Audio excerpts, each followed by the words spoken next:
America की ये video देखिए। राधे गोविंदा राधे राधे।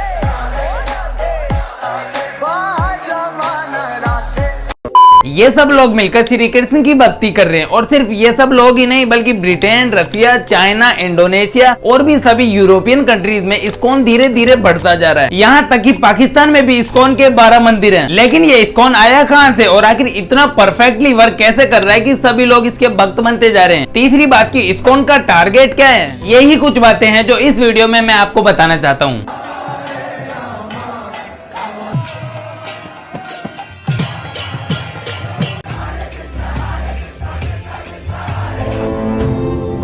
पार्ट 1, इस्कॉन क्या है। इस्कॉन एक हिंदू मूवमेंट है जो कृष्णा भक्ति और महाभारत में दिए हुए ज्ञान को पूरी दुनिया में फैलाता है। इस्कॉन की फुल फॉर्म है international society for Krishna consciousness, जिसकी स्थापना की थी भक्ति वेदांत स्वामी प्रभुपाद जी ने। लेकिन ये श्री कृष्ण भक्ति मूवमेंट को प्रभुपाद जी ने स्टार्ट नहीं किया, बल्कि ये तो बहुत सालों पहले ही स्टार्ट हो चुका है, जिसे जानने के लिए हमें चलना पड़ेगा टाइम में थोड़ा पीछे। जब महाभारत में श्री कृष्ण ने अर्जुन को गीता का ज्ञान दिया था तो उसके बाद धीरे धीरे लोग श्री कृष्ण के भक्त बनते गए और फिर एक दिन केरल में 1897 में नित्यानंद जी का जन्म हुआ। लेकिन नित्यानंद जी एक अज्ञात शिशु थे, मतलब इनका जन्म कहाँ हुआ और इनको जन्म किसने दिया इसके बारे में किसी को कुछ नहीं पता। बस इतना पता है कि तुनेरी गाँव में उनियामा नागर नाम की एक महिला को ये बच्चा कहीं पर मिला था और उन्होंने इसे पाला पोसा। जब नित्यानंद जी 3 साल के थे तो उनको पालने वाले पिता मर गए और जब नित्यानंद जी 6 साल के हुए तो उनको पालने वाली माँ भी मर गई। 20 साल के होने से पहले ही नित्यानंद जी सन्यासी बन चुके थे और पहाड़ों में और अलग अलग जगहों पर घूमकर श्री कृष्ण की भक्ति किया करते थे। इनके साथ ही कई लोग जुड़ते गए और उन्होंने भी श्री कृष्ण की भक्ति शुरू कर दी। नित्यानंद जी के मरने के बाद उनके सबसे बड़े शिष्य चैतन्य महाप्रभु ने श्री कृष्ण की भक्ति को फैलाना जारी रखा। चैतन्य महाप्रभु के मरने के बाद अगले गुरु बने रघुनाथ दास गोस्वामी, जिन्होंने श्री कृष्ण की भक्ति को फैलाना जारी रखा। इसी तरह इनके बाद आए नरोत्तम दास और फाइनली एंट्री हुई भक्ति वेदांत प्रभुपाद जी की। प्रभुपाद जी बचपन से तो श्री कृष्ण के भक्त नहीं थे, पहले वे आयुर्वेदिक दवाइयों का काम करते थे और अपने काम के सिलसिले से ही वे झांसी के आयुर्वेदिक कॉलेज में जाते थे। लेकिन 1952 में एक दिन अचानक प्रभुपाद जी की नजर पड़ी उस कॉलेज की एक मूर्ति पर जो थी राधा जी की, जिस पर कृष्ण मंत्र लिखा हुआ था। जिसको देखने के बाद प्रभुपाद जी ने कहा कि यहाँ वे श्री कृष्ण की भक्ति के लिए एक मंदिर बनवाएंगे और 1957 में उन्होंने पहली बार इस कृष्ण मूवमेंट का एक नाम रखा भक्तों का संघ। उसके बाद उन्होंने लोगों को इकट्ठा करना शुरू कर दिया और इस भक्तों के लिए एक संस्था बनानी चाहिए। लेकिन उस टाइम के नेताओं ने जबरदस्ती उस जमीन को खरीद लिया और मंदिर नहीं बनने दिया। उसके बाद प्रभुपाद जी वृंदावन चले गए और सालों तक वहीं रहे और आखिर 1966 में वे अमेरिका चले गए। अमेरिका जाकर प्रभुपाद जी ने देखा कि उस टाइम पर वहाँ के लोग कैसे ड्रग्स के चक्कर में पागल हो रखे हैं, जिन्हें की कोई वजह नहीं है, जिंदगी का कोई टारगेट नहीं है, अपनी जिंदगी से कहीं ना कहीं परेशान है, मतलब मेंटली डिप्रेशन में है। तो प्रभुपाद जी ने सोचा कि इस टाइप के लोगों को श्री कृष्ण की जरूरत है जो इनको जिंदगी जीने की एक वजह देंगे। उसके बाद प्रभुपाद जी ने भगवत गीता का ज्ञान और श्री कृष्ण की बातें इन लोगों को बताना शुरू किया और रिजल्ट काफी अच्छा निकला।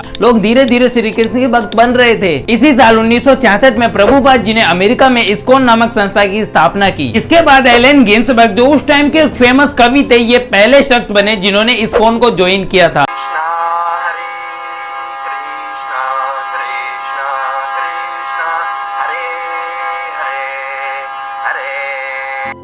और इन्हीं से इन्फ्लुएंस होकर धीरे धीरे लोग इस्कॉन के अंदर आते गए और कृष्ण भक्त बनते गए। इस्कॉन अब धीरे धीरे पूरी दुनिया में फैल रहा था क्योंकि प्रभुपाद जी की स्पीच को सुनकर और बड़े बड़े लोगों को इस्कॉन में आते हुए देखकर कई यंग पीपुल भी इस्कॉन में आने लगे। इनकी पहचान है कि ये सर पे से बालों को शेव करके रखते हैं और पूरे शरीर पर भगवे कलर का कपड़ा पहनते हैं। ये लोग आजकल आपको हर जगह पर मिल जाएंगे, जैसे सड़कों पर, पार्क में, यूनिवर्सिटीज में और एयरपोर्ट पर भी। इसी तरह सड़कों पर घूम घूम के ये लोगों को फ्री में भगवत गीता बांटते हैं ताकि वो पढ़ें और उनका भला हो। इन सब कामों से इस्कॉन इतना ज्यादा पॉपुलर तो नहीं हो सकता था, इसलिए इन्होंने अपनाई एक टेक्निक। 1917 के टाइम पर द बीट्स का ये बैंड काफी ज्यादा पॉपुलर था पूरी दुनिया में और अगर द बीट्स का ये बैंड इस्कॉन वालों के साथ मिलकर हरे कृष्ण का नाम जपेगा तो इससे इस्कॉन पूरी दुनिया में काफी ज्यादा पॉपुलर हो जाएगा। इसलिए इस्कॉन के लोग द बीट्स के घरों के आसपास हरे कृष्ण का नाम जपने लगे ताकि वे द बीट्स से मिल पाएं। और आखिरकार द बीट्स के एक सिंगर जॉर्ज हैरिसन ने प्रभुपाद जी से मुलाकात की और कुछ ही टाइम बाद उन्होंने माई स्वीट लॉर्ड नाम से एक गाना भी बनाया जो श्री कृष्ण के लिए था।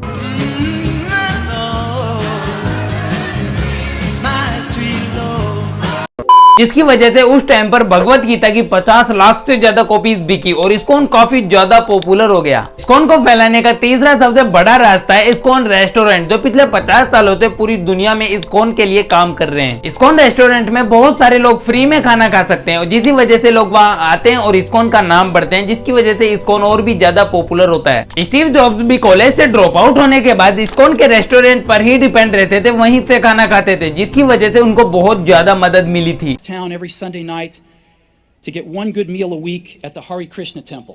अब इस्कॉन के लिए पैसे की कमी तो कभी नहीं आई, क्योंकि पूरी दुनिया के बड़े बड़े बिजनेसमैन जो इस्कॉन को ज्वाइन कर रखे थे, उन्होंने इस्कॉन को डोनेशन दिया था बहुत सारा। बहुत पैसा है अपने पास, तिजोरियां भर रही हैं, इतना पैसा है कि खत्म ही नहीं हो रहा। आज ही मैं 25 करोड़ रुपए लेके निकला था मार्केट में खर्च करने के लिए।